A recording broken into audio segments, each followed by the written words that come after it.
You're listening to Stand Tall and Own It, the podcast for high-performing female leaders who are ready to make an impact by discovering the safety that comes from understanding their own value and exercising their own authority. I'm your host, Andrea Johnson, and I'm here to tell you it is time to just truly be you, my strong friend. It's time to stand tall and own it. Hello there, my friend. Welcome back to another episode of Stand Tall and Own It. I am Andrea Johnson, the Intentional Optimist. And last week, I shared 6 life-changing questions that will transform your life today. I just loved some of the responses I received, but what I really loved was sharing those questions with you. I've had so many podcasters ask me some brilliant questions, and I just think that as we start asking ourselves curious and interesting questions that make us think, it's going to help us to grow. So today, I'd like to take that a little bit further below the surface and look at what we do when we ask ourselves questions that require curiosity or challenging our ABCs, our assumptions, beliefs, and conditioning. Or perhaps when things happen in life that require our ability to just work through the implications of some of them. So what I would call this particular episode is perhaps something along the lines of, what is your processing style?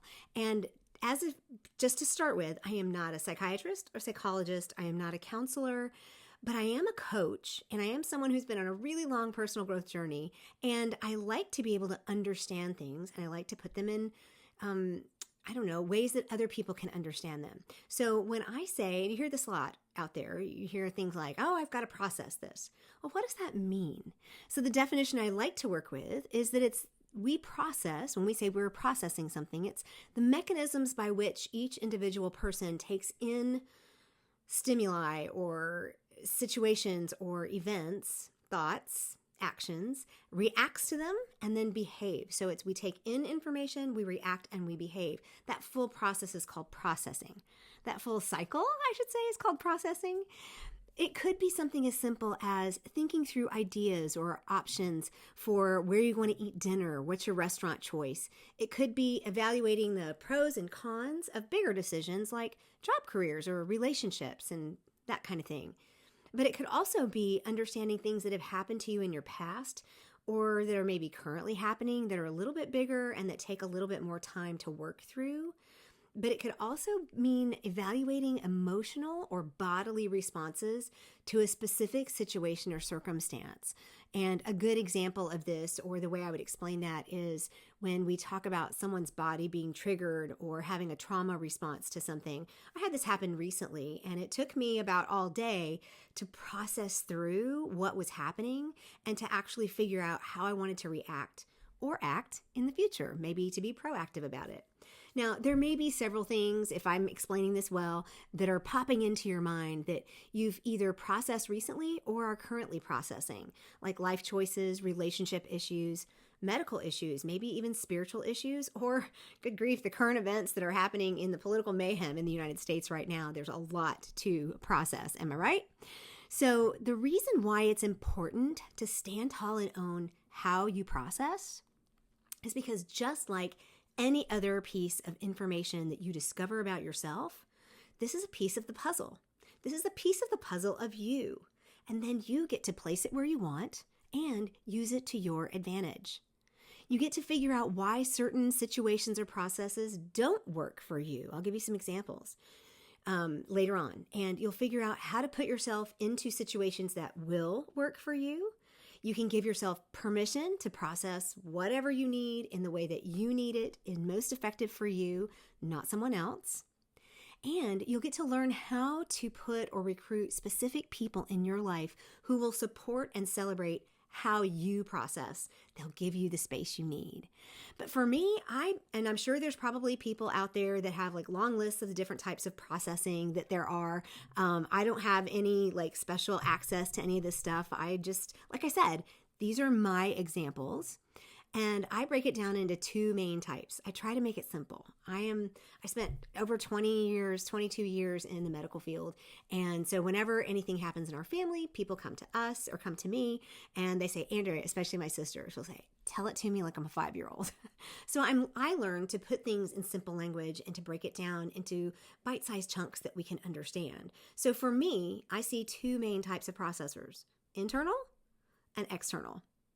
And you probably know right away if you're an internal or an external. That means in your mind or outside, like inside you or outside you.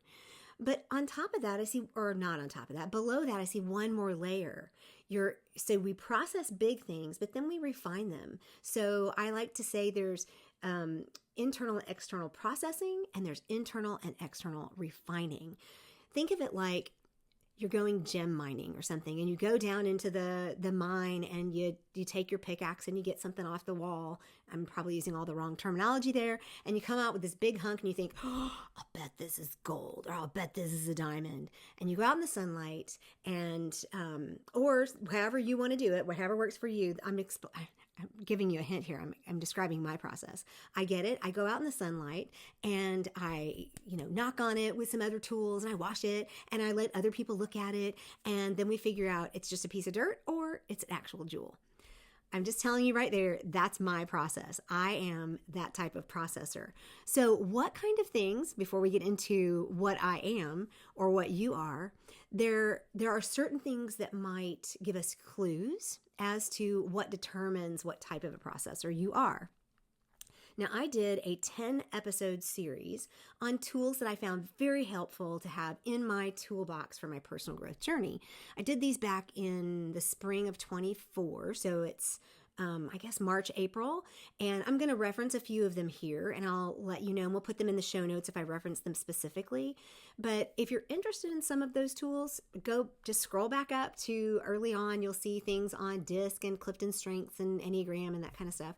So I interviewed 5 people and then I gave my responses to them. So there's some good information there. So if I reference something here that you don't understand, you can go back to one of those. But one of the ones I didn't mention is one that's used a lot. It's the first one I ever used myself, which is the Myers-Briggs.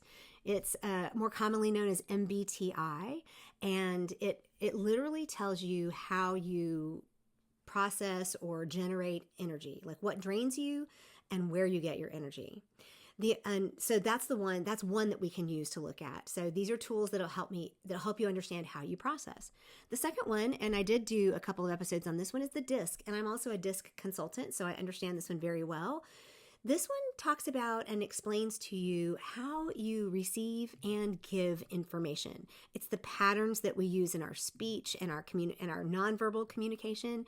And it tells you where you fall on an XY axis grid of either people or task-oriented or outgoing or reserved-oriented. And if you're more reserved and more task-oriented, I'll bet you're starting to see a pattern here. That might tell you that you're an internal processor and an internal refiner, right? But these kinds of things will sort of affect how you process. They most likely are going to explain how you process rather than affect it or change it. One of the other tools that I have loved using in this particular understanding of myself is the Clifton Strengths Survey. And I did do a couple of episodes on that with my coach, Allegra Stein, and you can see them back in March. We'll put those in the show notes. But Clifton Strengths there's 32 of them or something, and they fall into 4 main categories. The certain areas are executing, influencing, relationship building, and strategic thinking. So wherever you fall in those 4 categories, that will also give you clues as to how you might need to process information. And I'll explain that in a little bit. The last tool that I think is really helpful for me in this area that has helped me figure out what kind of a processor and refiner I am is the Enneagram. And the Enneagram divides the 9 types into what we call triads, and they are the head, the heart, and the gut. And just as it might sound like, the head, we're more thinkers. I say we because that's where I fall. The heart people are more emotion-oriented and more outgoing, and the gut people are they can be either internal or external, but they're just very gut oriented. But it also takes into account your past relationships and the way you were nurtured and kind of your response to some of these things in your life as to how you might end up processing. Now, tools are not required to figure out what kind of a processor you are. I just love having really good tools for any job. And I love having a good toolbox. But there are ways that you can actually figure out with proper awareness your processing style of processing and refining without tools by just looking at your own behavior and practices. For instance, when something big comes up, what are you going to first? Like if you need to process something, if something big happens, what comes first, thinking or talking? If thinking comes first, you're more likely an internal processor. Do you get quiet? Do you go off by yourself? Do you think about it? Do you research it? What do, right? If talking comes first, like this big thing happened and oh my goodness, I have to talk to somebody. I have to call my best friend. I have to do this thing. And you need to talk it out. You might be an external processor. But then taking it down to the refiner level, if you are an external processor and you need to talk about the process, do you need things to be out there in the open all the way to the very end and have people help you kind of pull them off the table until you're left with just one answer and then you walk away from that conversation with an answer? Or do you need to put them all out there, talk about them, and then put them all back in your bag and go home and think about them and then come back and tell everybody your decision? That would be an external processor, internal refiner. If you're a thinker, do you think about it and think about it and think about it and then think about it some more and then surprise people with your decision? Or do you think about it and then go out and say, what do y'all think about this? And y'all tell me what your opinion might be. So those are some examples of an internal processor, an internal refiner. I'm like the words are starting to run together. An internal processor, internal refiner, or for the internal processor, external refiner. That's what I am. And I'd love to give you an example of what it actually looks like real life. Because I think sometimes when we talk about these things, it's very easy to get into some kind of totally hypothetical, talking way up here above our heads kind of thing. And I want you to see how you can actually apply these things to yourself. So I believe I am mostly, I think, we're not 100% anything, but I believe I am mostly an internal processor and an external refiner. So let me tell you the clues that I get from the tools that I mentioned earlier that tell me that. And you can see if you have any of those tools and how they actually might point to something in yours. So for Myers-Briggs, I am an INFP, and I think I've shared before here, and I actually on a podcast interview last week, it was with a doctor whose family is from Korea, and he and I were having K-drama conversations, and I've noticed that when they go in for job interviews, they will all share their Myers-Briggs, their MBTI type. And sometimes a main character will come, they'll introduce a character on the screen and then they'll tell you these facts about them. And almost always one of them is their type. So think of myself as a K-drama star. I'm coming in, I'm an INFP, which is an introverted, intuitive feeler, perceptive person. So I'm Joan of Arc is a really good way to say that. But what that means is I get energy from being alone. I need to plug in by myself. I need to be quiet. I'm a little empathic. I pick up on things. But the P part of that particular type says that there's rarely a black and white solution. So for me, I need somebody like my sister, who instead of being an INFP is an ESTJ, to be able to say, Andrea, narrow it down to these two. It's going to be okay, right? She can do the black and white piece. So that shows in just my Myers-Briggs how I'm an internal processor, external refiner. My DISC, which I am a DISC consultant, so I love talking about DISC and I love looking for patterns. My DISC is a little unique too. I'm an ICD, meaning I'm an influencer, creative, dominant.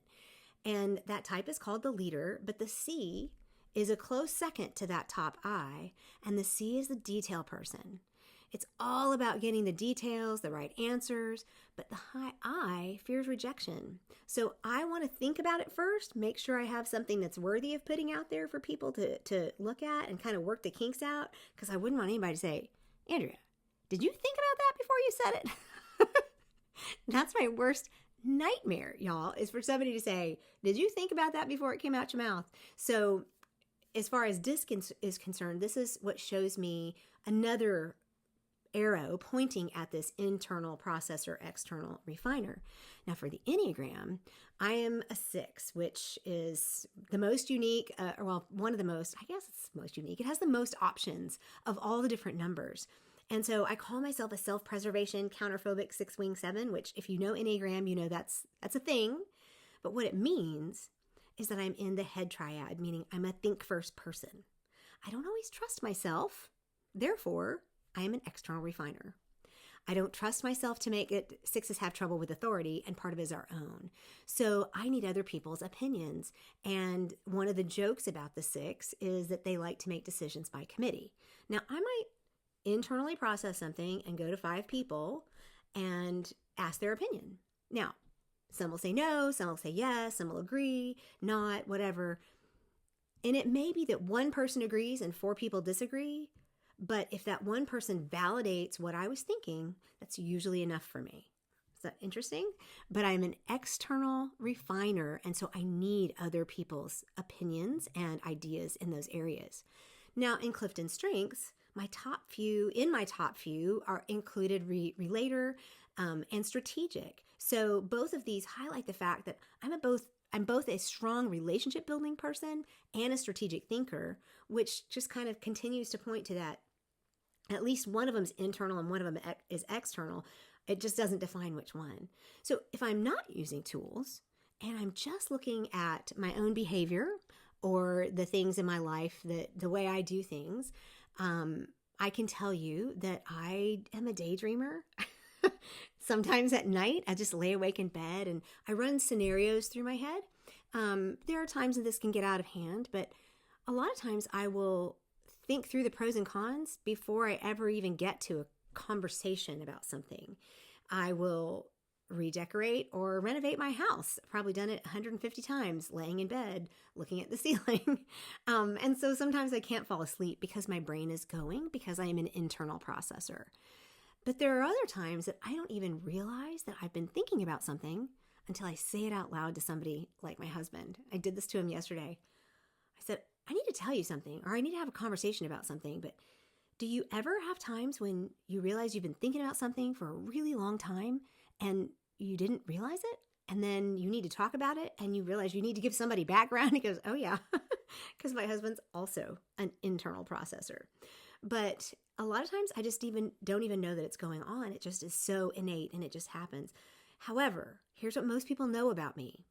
Once it's out there, once I've actually said what it is, and I've put it out there in order to, going back to the mining example, to hammer on it and see what's in it, it's either going to be, fall apart into dust because it's nothing, or we're going to chip away at it and we're going to refine it and we're going to polish it up and we're going to say, oh, this is a diamond. Nah, that's a ruby. Oh, this is some agate. This is topaz, whatever.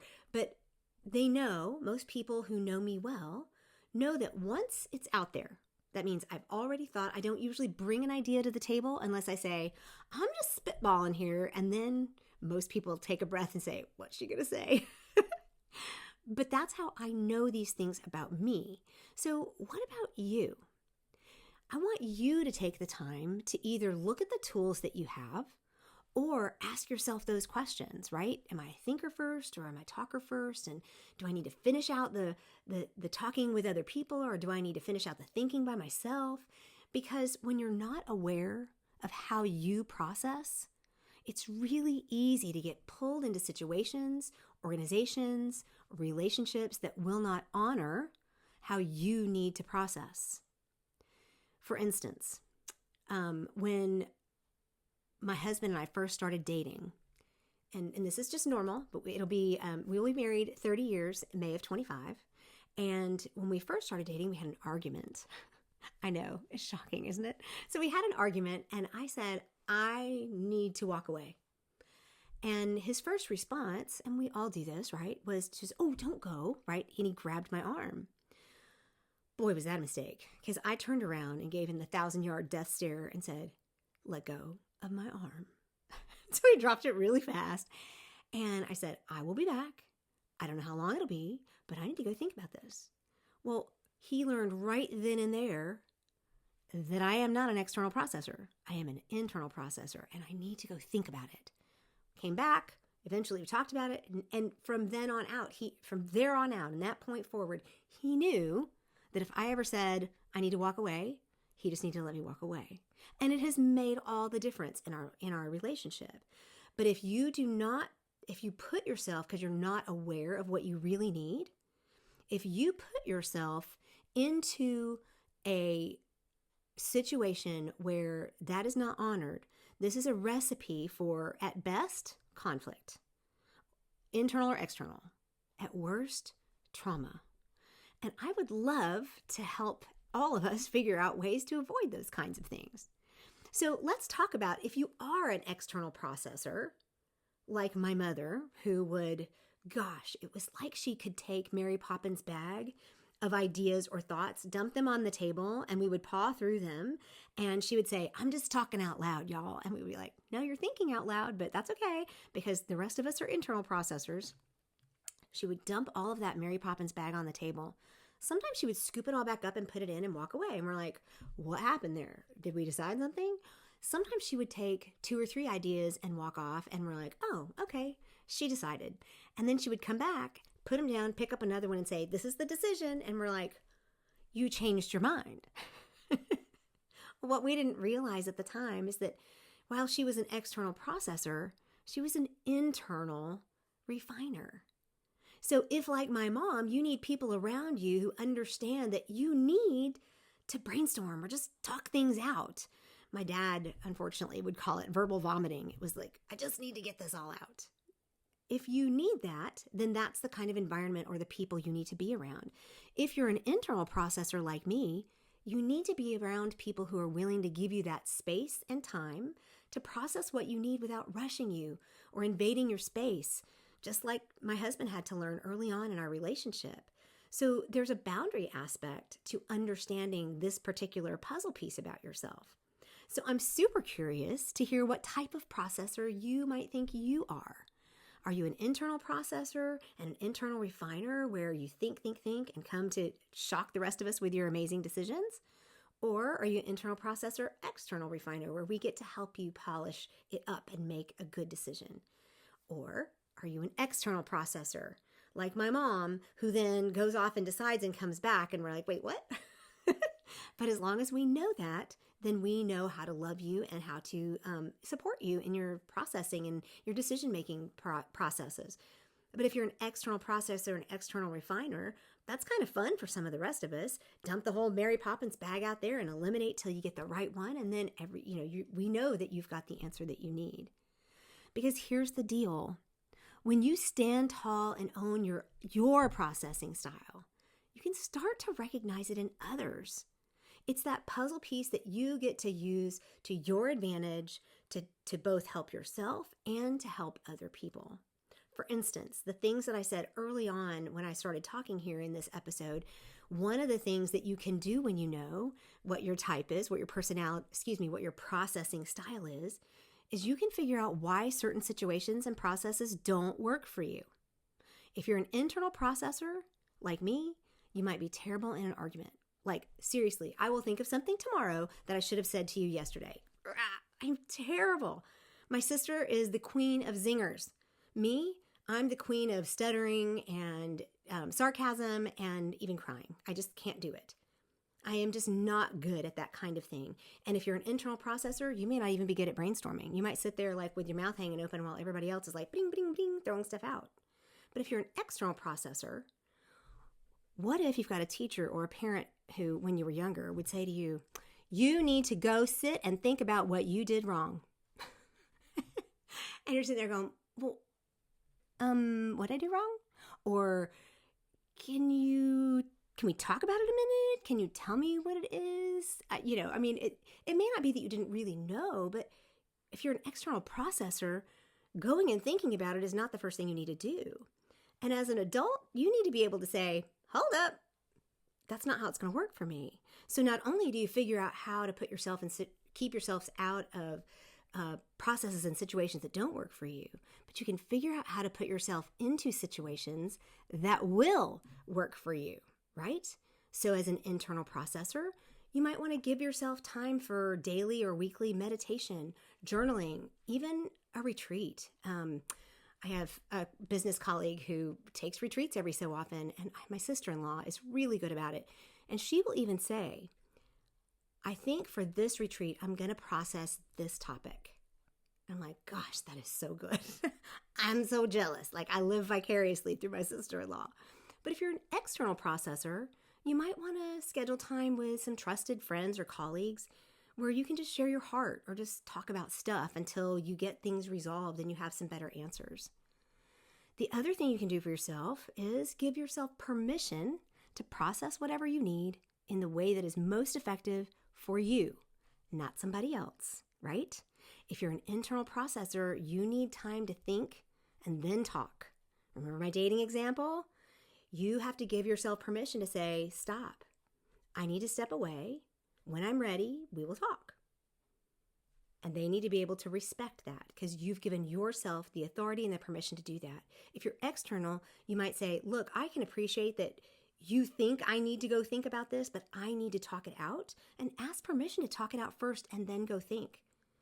If you've got an internal processor that's angry with you, they're going to tell you to go think about it. Just think about what you did wrong. Like I am been known to say that. And that doesn't always work with people. So we need to be able to understand who we are so we can give ourselves permission and then put it into the situation. Even if you can't discuss it with the other person, maybe you need to discuss it with someone else and then come back and have that conversation with that person.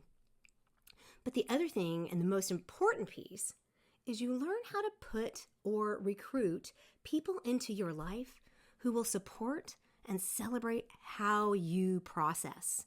As you, they will give you your space that you need. If you're an internal processor, man, your friends and your spouse, even in my life, even my dad knows that if I'm silent for a really long time, like 2 days, if he hasn't heard from me, he knows I'm processing something big. And he usually says something like, what's wrong? Right? But even my husband, as an internal processor, I'll say to him, I can see the wheels turning. Are you ready to share what you're thinking about? And he might say, no, I'm not ready. Or he'll say, yeah, I think I'm ready. Okay, you want to tell me? Right? But it's because we love each other that we give each other that space that we need to do that. I have friends who do that for me. If you're an external processor, you need people who are ready to listen when you're ready to talk. I have a friend who is just golden at this because I'm an external refiner. I can say to this friend, I need an hour-long walk because I need to talk about this thing. And we'll do it and it'll be done and it's perfect. It's so wonderful because I have this friend who's really, really, really good at listening. It may be that you have friends that are just really, that they might just love chewing the fat with you. Or they see the things that, they see the things that you see and therefore they can actually help you process them out loud. Now, please don't hear me say that you need to find people who are like you. That's not the case. For instance, my dad and I are both internal processors. Sometimes internal processors just have Mexican standoffs. Ooh, I don't know if that was the right thing to say, but that's what we used to say. It's like two bulls in a ring looking at each other, paw in the ground, and nobody's saying anything. And that's what my mother used to call it. But when you have two people that process the same way, it's possible that it's not always a good combination. What you need to find is people who are willing to let you be you, right? In all your glory, in all your interesting processing. If you're one of those people who is an internal processor and an internal refiner and you go off somewhere and you think about stuff and you come back and you make announcements to your family and friends and they say, what? Then you know you're probably an internal processor, internal refiner. It doesn't matter. They love you for you. So put people around you. When you know what you are, when you know how you do this, you can tell people and then recruit them to be in your life. So let me know. I want to know what resonated with you. What really hit you as an aha moment?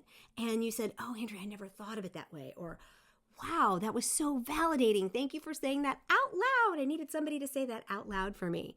You can DM me on Instagram or LinkedIn.